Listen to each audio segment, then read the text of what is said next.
Hello, dear colleagues. I would like to thank the organizers for the invitation to talk about the clinical utility of multigene assays in early breast cancer, focusing on the predictive ability of those tests.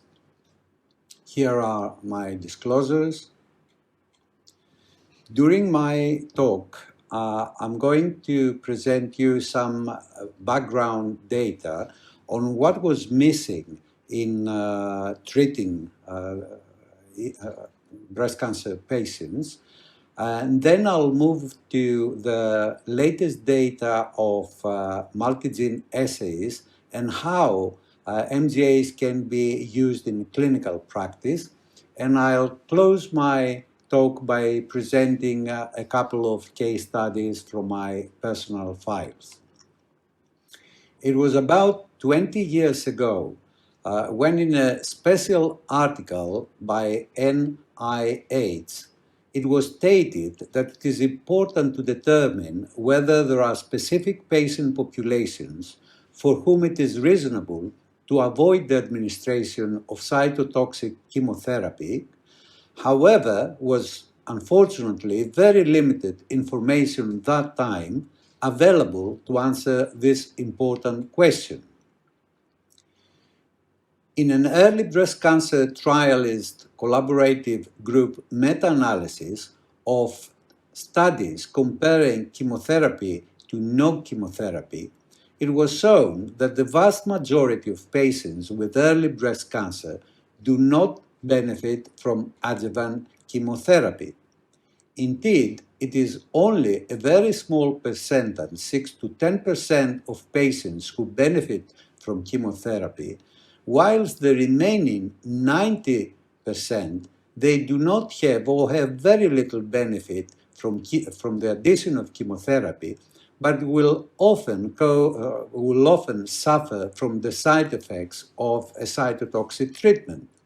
So there was an urgent need to distinguish between these two groups, and the oncological community should be targeted to find those patients who are really having a chemotherapy benefit and spare the rest of the patients, the majority of the patients, of having an unnecessary but cytotoxic treatment with a lot of side effects. If we go back to the analysis of NSABP B20 trial in ER-positive patients, it was shown that overall, if we add chemotherapy in this group of patients, there is an absolute benefit of 4 to 5% from chemotherapy.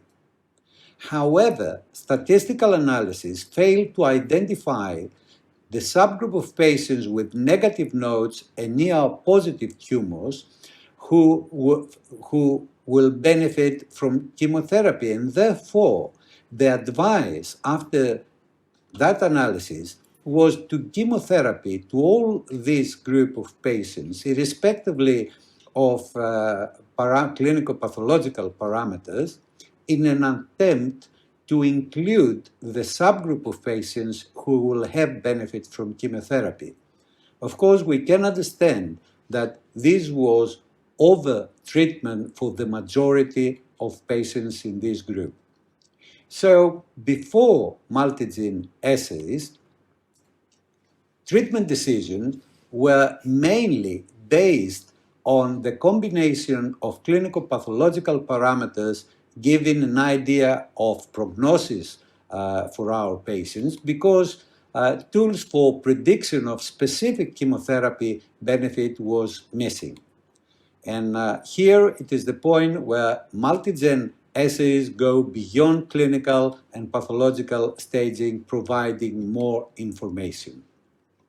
The prognostic factors which were included in treatment decisions are age, nodal status, tumor size and grade, HER2 status, hormone receptor status, Ki-67 expression, and the presence of lymphovascular invasion.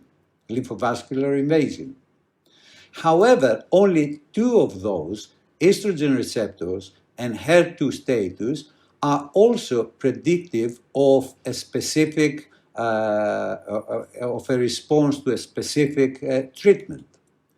MGAs can provide additional prognostic information, and some of them can also be predictive of chemotherapy response.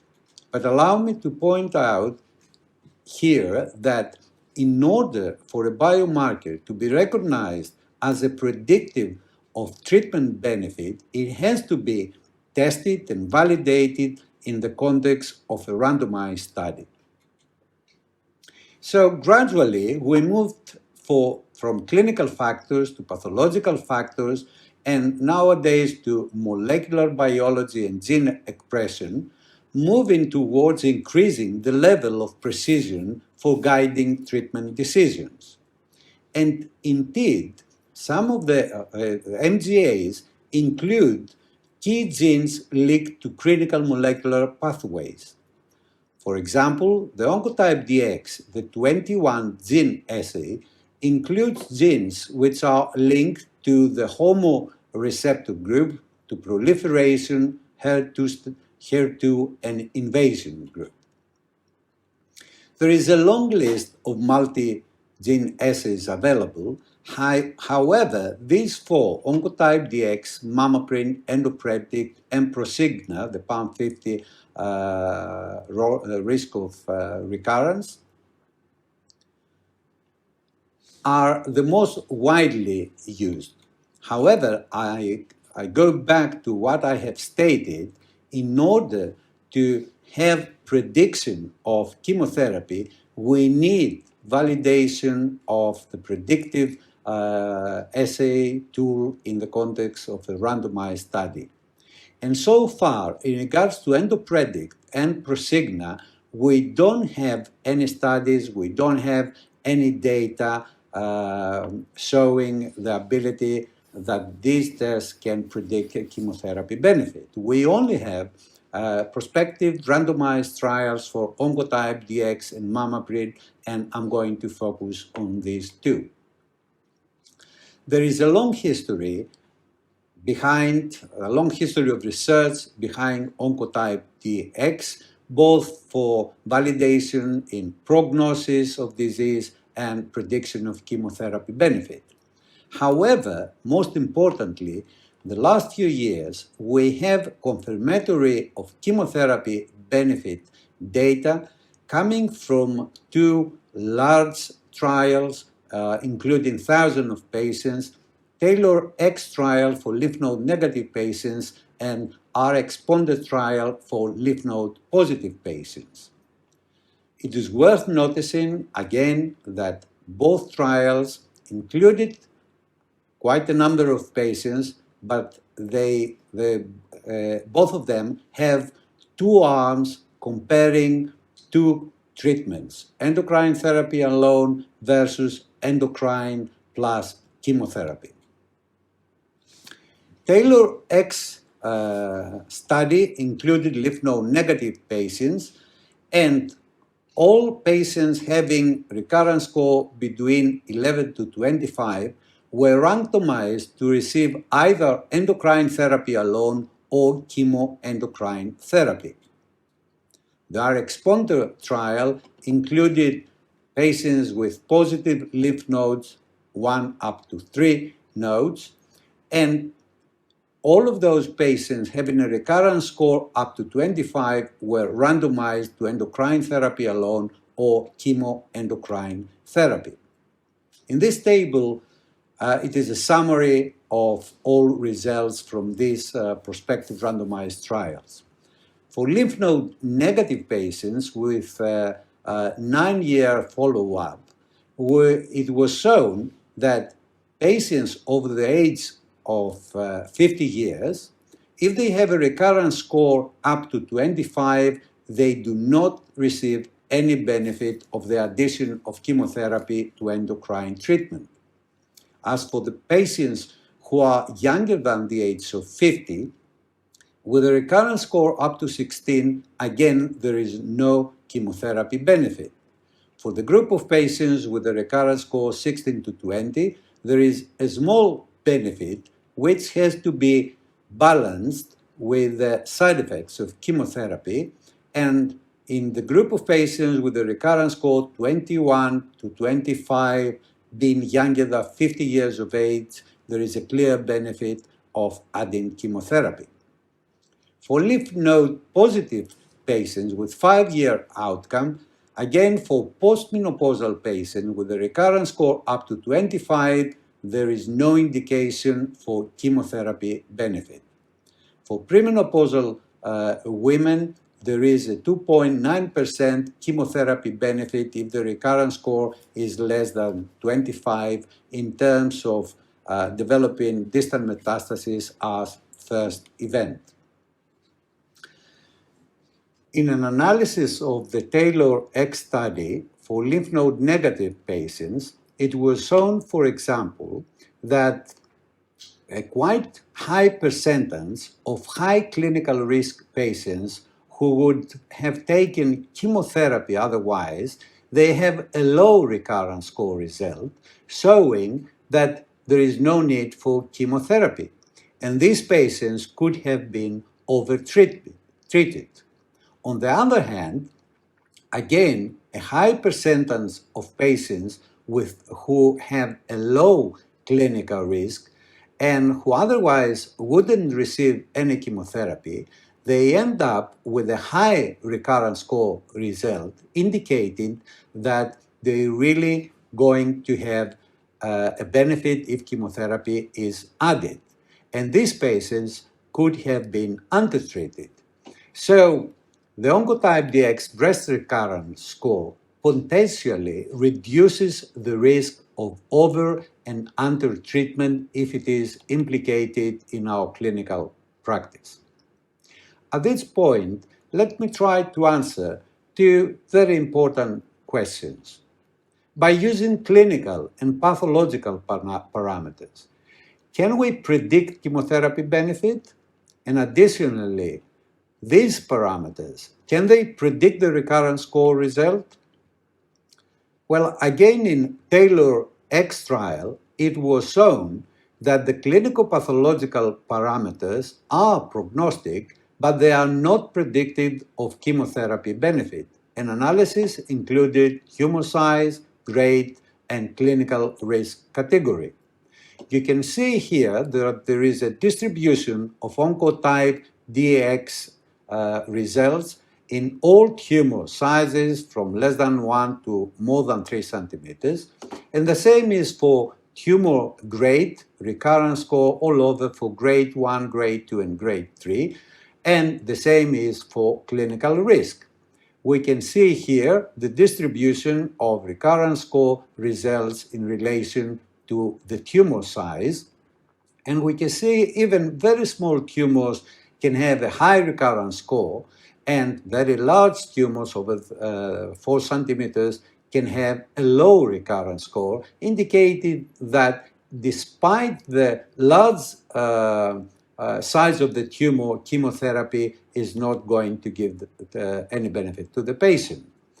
And it is also the same if we see the distribution of the recurrence score according to grade.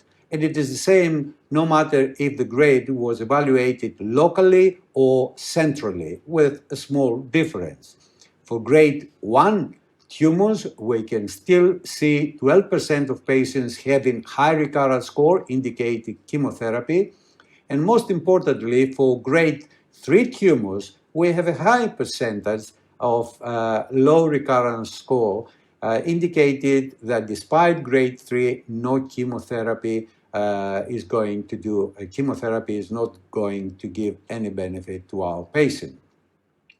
Finally, in regards to the Ki-67, which is very popular the last few years, we can also see an analysis of the distribution of the relation of recurrence score with Ki-67 in the Plan B trial, the trial from Germany. And we can see that there is a weak to moderate positive correlation of recurrence score Ki-67. However, for patients having a low Ki-67, less than 20, we still see patients who need chemotherapy. And on the other hand, it is quite a percentage, almost 40% of patients with Ki-67 over 30 who have a very low recurrence score indicating no chemotherapy benefit. And the same, it is shown in the CLALIT, the Israeli registry analysis according to intrinsic subtypes, and we can see the distribution of recurrence score in both luminal A and luminal B cancers. We can see low and high recurrence score results in both group of patients. So in summary, clinical and pathological characteristics do not predict the recurrence score result, and this includes age, menopausal status, clinical risk, tumor size and grade in Ki-67, and it was shown in multiple trials, including Oncotype DX. And let's move now to the MINDTAG trial, where the MammaPrint assay was used. This trial included patients with negative or up to 3 positive nodes, and in discordant cases, when we had clinically low a genomic by MammaPrint assay high score, or clinically high and genomic low score, patients were randomized to receive or not chemotherapy. The results show that for high clinical risk patients, if they had low MammaPrint signature and they were over the age of 50, there was no difference between endocrine therapy alone or chemoendocrine therapy. However, there are a couple of points worth noticing in this analysis. First of all, as also the authors, the researchers stated, the comparison between the two groups, chemotherapy and no chemotherapy, are low powered due to a small number of patients. It is rather indicative. For the low clinical risk patients, despite they had a high MammaPrint signature, chemotherapy, the addition of chemotherapy to endocrine therapy, made no difference. Therefore, in clinical practice, for low clinical risk patients, there is no clinical utility of MammaPrint to be used. And furthermore, for patients younger than the age of 50, then all of them had a benefit of chemotherapy, and again, despite the low MammaPrint signature, and this makes MammaPrint to have a limited clinical utility in patients younger than the age of 50. And this, for example, in comparison to Oncotype DX, as it was shown in Taylor X for lymph node negative, and this group is included here, we do have a group of patients younger than the age of 50 with any clinical risk who do not have a chemotherapy benefit with a recurrence score less than 16. So these patients here could be well overtreated again. Of course, the MINDTAG, the first result, showing distant metastasis-free survival without chemotherapy, established the prognostic value of MammaPrint. However, the analysis at 8.7 years showed that there is a 2.6 gain for chemotherapy treatment also. And the final issue I would like to refer to is that to answer actually the question, all these multigeneses are the same, and do they provide the same information? Well, for the two of them, Oncotype DX and MammaPrint, through the presentation up to here, it was shown that they are both prognostic. However, we only have strong data from prospective trials for Oncotype DX indicating the ability of the assay to predict a chemotherapy benefit. But for MammaPrint, we only have the data from MINDTAG, for which I saw there are certain considerations in terms of the low power of the study. And there are much more differences if we try to compare the MGAs in details. And all of these are very important, and they are important because we should know the differences in order to use the right test for each patient scenario. For example, with Prosigna, the Prosigna was validated in studies included only postmenopausal patients.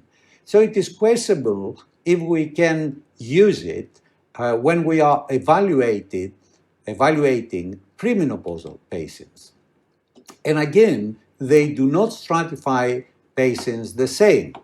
An example is the analysis of the OPTIMA preliminary data showing that by oncotype, the high percentage, over 80% of patients are stratified to low risk, no chemotherapy needing, but it is less with Mamaprin and much less with Prosigna, including the intermediate group. So based on all this data I have just went through, the last edition of NCCN, May 2021, recognized the 21 gene assay, the Oncotype DX assay, as the only multi-gene assay validated to predict response to chemotherapy for postmenopausal women, both lymph node negative and lymph node positive, for premenopausal women with lymph node negative disease.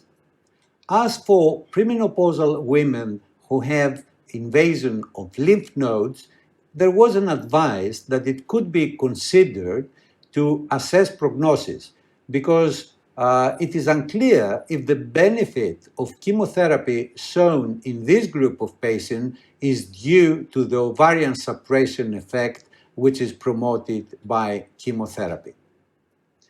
So, summarizing, we could say that multigene assays may help in decision making and significantly de-escalate chemotherapy recommendations, avoiding overtreatment. In some cases, multigene assays can reveal low clinical risk patients who have chemotherapy benefit and help avoiding undertreatment. However, prospective data for chemotherapy decision-making are only available for the Oncotype DX test and Mamaprin. Most importantly, we should remember that multigene assays are not all the same, information they give are not interchangeable, and we should use the right MGA for our patient. And let me close my presentation showing you very briefly a couple of cases.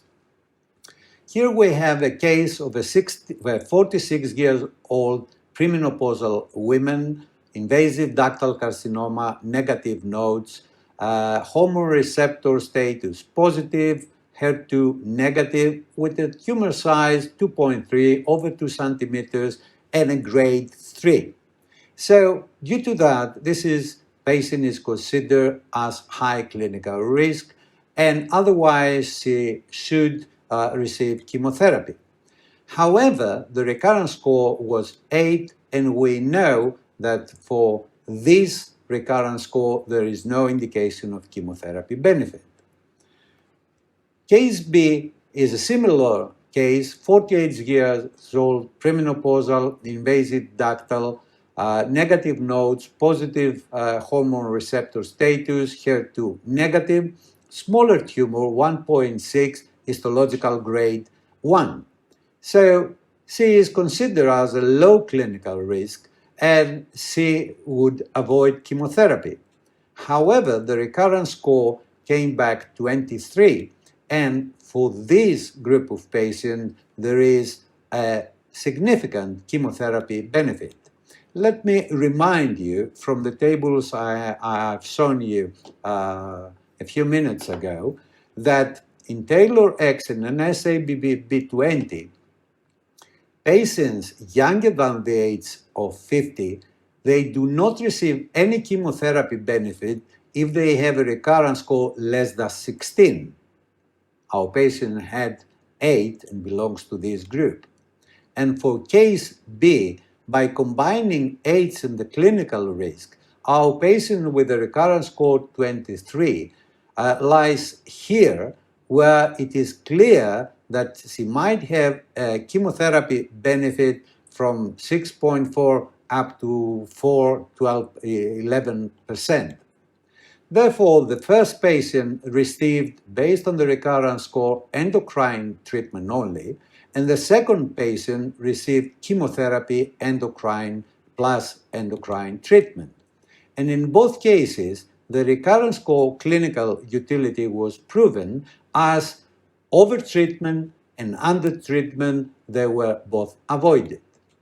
Finally, a case of a postmenopausal woman with invasive ductal carcinoma and invasion of one lymph node out of 16, strongly ER and PR positive, HER2 negative, with a small tumor less than 1 centimeter and histologic grade 2, an intermediate. This patient, in most European countries, would have received only hormonal therapy. However, the recurrence score result came back 32, and it was shown from our exponder trial that for all women having a recurrence score result over 26, there is an increasing chemotherapy benefit. So this patient received chemoendocrine therapy, and in this case, again, in clinical practice, undertreatment was avoided. I would like to thank you again for the invitation and for your attention. Thank you.